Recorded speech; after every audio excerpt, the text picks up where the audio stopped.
Hello, hi everyone, how are you?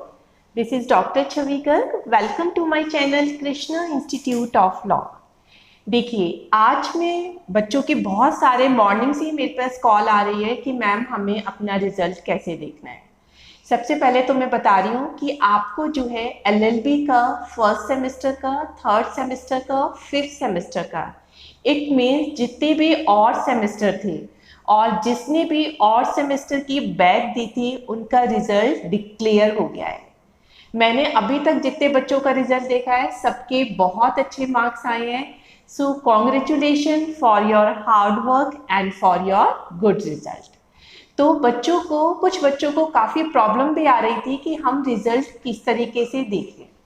देखिए, सबसे पहले आपको किस पे जाना है, ccsuresults.com।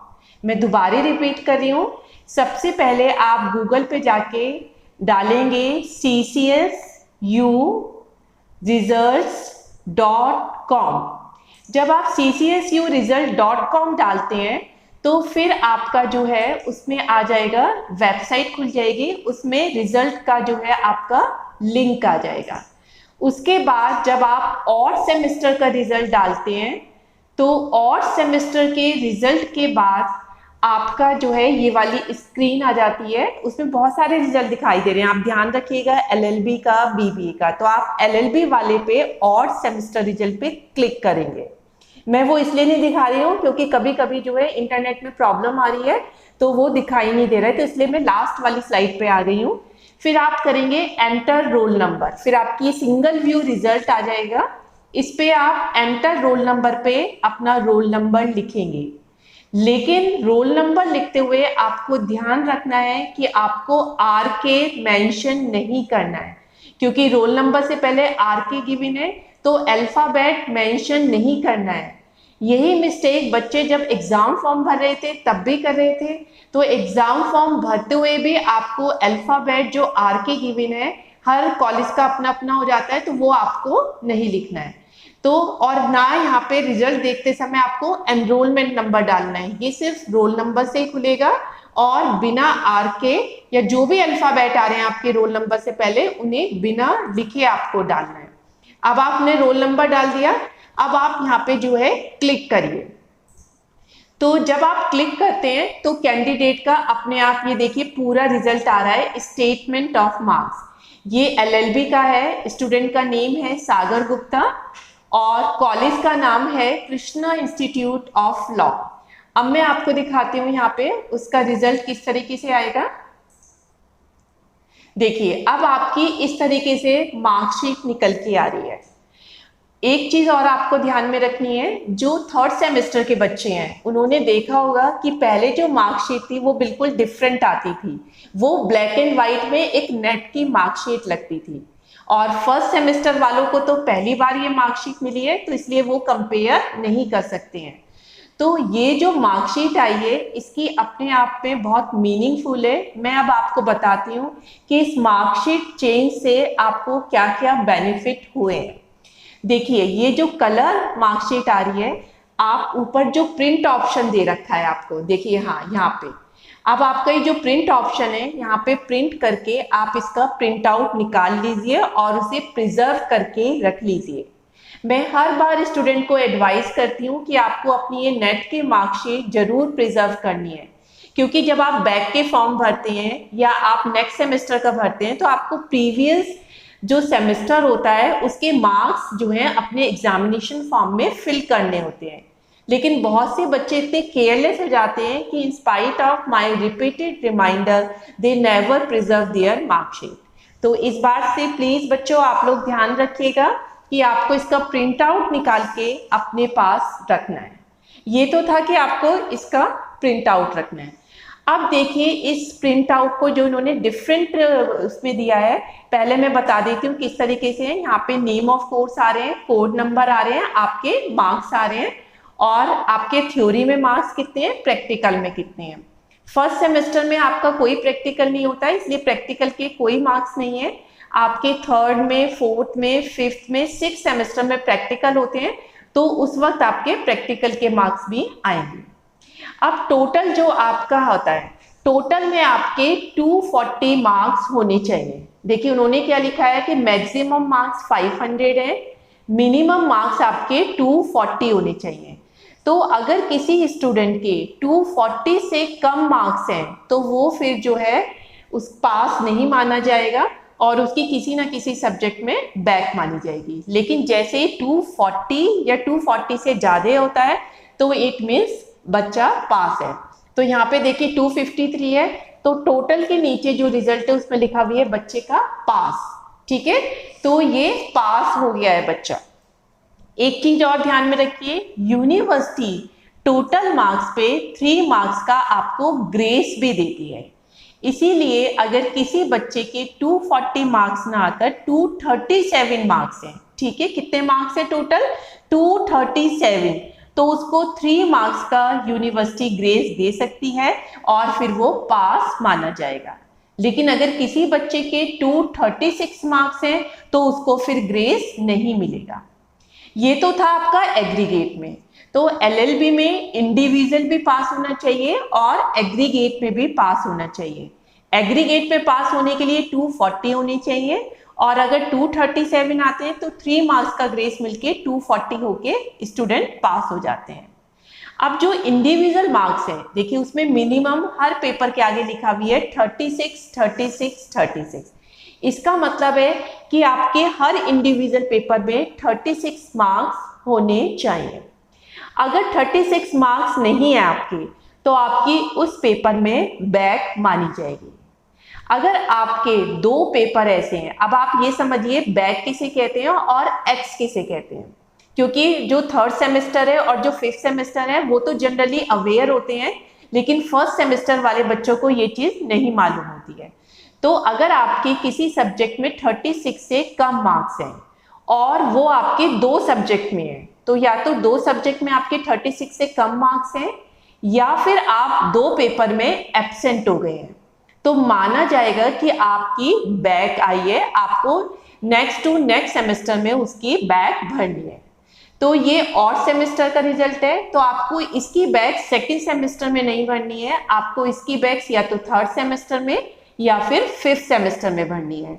इट मीन्स अगर और सेमेस्टर में अगर आपकी बैक आती है तो उसकी बैक भी आप और सेमेस्टर के एग्जाम के जब रेगुलर फॉर्म भरते हैं उसके साथ भरेंगे। तो 1st, 3rd, 5th चलता है, इसी तरह से इवन के लिए 2nd, 4th, 6th चलता है। तो आपको बैक का कंसेप्ट क्लियर हो गया होगा। लेकिन अगर किसी स्टूडेंट के जो है 2 से ज़्यादा पेपर में बैक है या वो 2 से ज़्यादा पेपर में वो एब्सेंट हो गया था या उसने पूरा नहीं दिया है ये सेमेस्टर, तो इसका मतलब उसका पूरा सेमेस्टर माना जाएगा कि उसकी पूरा सेमेस्टर उसको दोबारा से देना है। जब स्टूडेंट को पूरा सेमेस्टर दोबारा से देना होता है तो उसे बोलते हैं हम एक्स, कि अब बच्चा एक्स का फॉर्म भरेगा। तो अब आपकी 1st सेमेस्टर में पूरी बैक आ गई है, तो जब आप 3rd सेमेस्टर में आते हैं तो या तो आप 1st सेमेस्टर का पूरा भरेंगे या फिर आप 3rd सेमेस्टर का भरेंगे। तो एक एक्स या एक रेगुलर में से एक आप भर सकते हैं, या फिर इसका आपको चांस मिलेगा जब आप 6 सेमेस्टर क्लियर कर लेंगे उसके बाद जो है आप ये भर सकते हैं। लेकिन अगर बैक होती है वो साथ साथ ही ऑड और इवन वाइज आप जो है भर सकते हैं। और इसमें एक आपके बेनिफिट के लिए एक और चीज है, इंडिविजुअल पेपर में अगर आपके 31 मार्क्स हैं तो आपको 5 नंबर का ग्रेस मिल जाता है। एक सब्जेक्ट में मिलेगा किसी में भी, अगर आपके एक सब्जेक्ट में 31 है और बाकी में सबके 36 से ज़्यादा हैं तो आपको 5 नंबर का ग्रेस मिलके 36 हो जाते हैं, तो आप पास हो जाते हो। अब स्टूडेंट कभी कभी मुझसे क्वेश्चन पूछते हैं कि मैम ये जो हमारा इंडिविजुअल में भी हम बैक ले सकते हैं और एग्रीगेट में भी बैक ले सकते हैं, so you have to keep in mind कि you can avail the grace marks either in individual paper or in aggregate। या अगर आपने इंडिविजुअल पेपर में अपना ग्रेस ले लिया है तो एग्रीगेट में नहीं मिलेगा, और अगर एग्रीगेट में ले रहे हो तो इंडिविजुअल में नहीं मिलेगा। तो ये आपको देखना है कि किस तरीके से होता है। तो अब आपको ग्रेस मार्क्स का भी मैंने बहुत अच्छे से बता दिया, आपकी बैक कब मानी जाती है, आपकी एक्स कब मानी जाती है। अब मैं बताती हूँ ये जो आपकी मार्कशीट आई है, देखिए जो पहली मार्कशीट थी उसमें या तो बच्चे के आगे देखिए, जैसे इस वाली मार्कशीट में आपने देखा होगा पास के नीचे लिखा है detain due to MC. MC का मतलब यहाँ पे है माइग्रेशन सर्टिफिकेट। तो किसी किसी की माइग्रेशन पे यहाँ पे डिटेन वर्ड लिखा होता है, किसी किसी की मार्कशीट में यहाँ पे लेटर वर्ड लिखा होता है। तो पहले क्या, और यहाँ पे अगर किसी की बैक आएगी तो वहां पे BP लिखा भी आएगा, इट मीन्स बैक पेपर, और उसके आगे कोड मेंशन होंगे कि किस में आपकी बैक है। तो 3 तरह का हो सकता है, या तो ओनली पास लिखा भी आपका, या पास के साथ आपका detain due to migration certificate है, या फिर लेटर वर्ड लिखा भी है। अगर आपकी बैक आई है तो BP वर्ड लिखा है विद कोड नंबर, इसका मतलब आपकी उन सब्जेक्ट में बैक आई है। तो पहले क्या होता था कि अगर आपके डिटेन हो या फिर आप लेटर हो या आपकी बैक हो, तो वो वाली मार्कशीट, सिर्फ हम नेट की मार्कशीट कहते थे, उन्हें इनवैलिड माना जाता था। वो मार्कशीट होना ना होना बराबर था, क्योंकि आपकी जब सेकेंड सेमेस्टर की मार्कशीट होती है उसमें फर्स्ट सेमेस्टर के मार्क्स जो हैं ऐड होकर आते थे। फॉर एग्जाम्पल, अगर आपके फर्स्ट सेमेस्टर में कोई बैक आई है, अब आपकी मार्कशीट आ गई फर्स्ट सेमेस्टर की, अब आपने बैक दिया थर्ड में, तो इसका मतलब आपको फर्स्ट सेमेस्टर की मार्कशीट अपनी मॉडिफाई करानी पड़ेगी। मॉडिफाई का मतलब था कि चेंज करानी पड़ेगी, क्योंकि बैक के जो रिजल्ट होगा वो भी ऐड होगा। तो जो सेकेंड सेमेस्टर की मार्कशीट थी वो भी ऑटोमेटिकली इनवैलिड हो जाती थी, क्योंकि सेकेंड सेमेस्टर में फर्स्ट के भी मार्क्स जुड़े होते थे और फर्स्ट की बैक आप दे रहे थे थर्ड में, तो थर्ड के रिजल्ट के बाद आप फर्स्ट को मॉडिफाई कराते थे, फिर सेकेंड भी मॉडिफाई होती थी। तो इस वजह से जब आप LLB क्लियर कर लेते थे तो आपको बार बार सारी मार्कशीट को मॉडिफाई कराना पड़ता था, जिससे स्टूडेंट को यूनिवर्सिटी में काफी राउंड लेने पड़ते थे और उनको काफी हार्डशिप जो है फेस करनी पड़ती थी। इसीलिए यूनिवर्सिटी ने अब बच्चों की हेल्प के लिए ये सब चीजें हटा दी हैं। उनके हिसाब से अब अलग अलग जो है मार्कशीट जो लास्ट में है वो इश्यू नहीं होगी। अब लास्ट में 6 सेमेस्टर की एक आपको कंसोलिडेटेड मार्कशीट ही मिलेगी, जिसमें फर्स्ट से लेके 6 तक के टोटल मार्क्स होंगे। तो अब आपको अलग अलग मार्कशीट को मॉडिफाई कराने की जरूरत नहीं पड़ेगी। ये जो है फर्स्ट सेम के बच्चे हैं उनको तो स्टार्टिंग से ही ऐसे मिल रहा है, लेकिन जो आपके थर्ड ईयर के बच्चे हैं उन्होंने ये प्रॉब्लम जरूर फेस की होगी कि उनकी मार्कशीट नहीं आ रही है या फिर उनको मॉडिफाई बार बार कराना पड़ता है। तो अब उनको इस जो प्रॉब्लम है उस हैसल से जो है आपको निजात मिल जाएगी। तो इसीलिए इस मार्कशीट की अब काफ़ी वैलिडिटी हो गई है। अब आप ये नेट की मार्कशीट है, आप इसे आराम से निकलवा सकते हैं। सिर्फ लास्ट में ही आपको जो है इसको चेंज कराना पड़ेगा, या आप बैक देते रहेंगे तो यूनिवर्सिटी ऑटोमेटिकली आपकी चेंज करती रहेगी और लास्ट में एक कंसोलिडेटेड मार्कशीट आएगी जो आपके फाइनल रिजल्ट के साथ होगी। तो इस तरीके से आपका जो है ये मार्कशीट चेंज हो गई है। तो आई थिंक अब आप सबको अवेयर हो गया है कि आपका रिजल्ट भी आ गया है। रिजल्ट कैसे देखना है मैंने आपको ये भी बता दिया है, और इस रिजल्ट में आपको किस तरह से मार्कशीट का एनालिसिस है मैंने आपको वो भी बता दिया है। बैक कब कहते हैं, एक्स किसे कहते हैं, ये भी आपको बता दिया है। अब आपको कैसे मार्कशीट मिला करेगी इसकी भी मैंने आपको इंफॉर्मेशन दे दी है। अब देखिए, बहुत से बच्चों का जो है रिजल्ट नहीं निकल के आया है। तो वो रिजल्ट उनका क्यों नहीं निकल के आया है? क्योंकि बहुत से जो प्रैक्टिकल हुए थे एग्जाम, उन कॉलेजेस में अभी भी जो है प्रैक्टिकल नहीं हुए हैं, तो प्रैक्टिकल उनका पेंडिंग है, तो इस वजह से ही उनका रिजल्ट भी नहीं निकला है। तो आपने देखा होगा कि जब आपने ccsuresults.com पे जाते हैं और LLB और सेमेस्टर पे आते हैं तो नीचे एक लिस्ट दे रखी है। देखिए ये वाली लिस्ट आ जाएगी आपकी, उसमें आपके कॉलेज के कोड नंबर दे रखे हैं 01903611059, और उन्होंने आगे सेमेस्टर के नाम भी दे रखे हैं कि इन सेमेस्टर का रिजल्ट आपका जो है पेंडिंग है, और उन्होंने रीजन भी दिया है। क्यों रीजन है कि प्रैक्टिकल या तो नहीं हुए हैं या कॉलेज वालों ने प्रैक्टिकल के मार्क्स अपलोड नहीं किए हैं। तो अगर आप लोग का रिजल्ट पेंडिंग है तो आप ये लिस्ट देख लीजिए कि इस लिस्ट में आपके कॉलेज का कोड नंबर कहीं आ तो नहीं रहा है।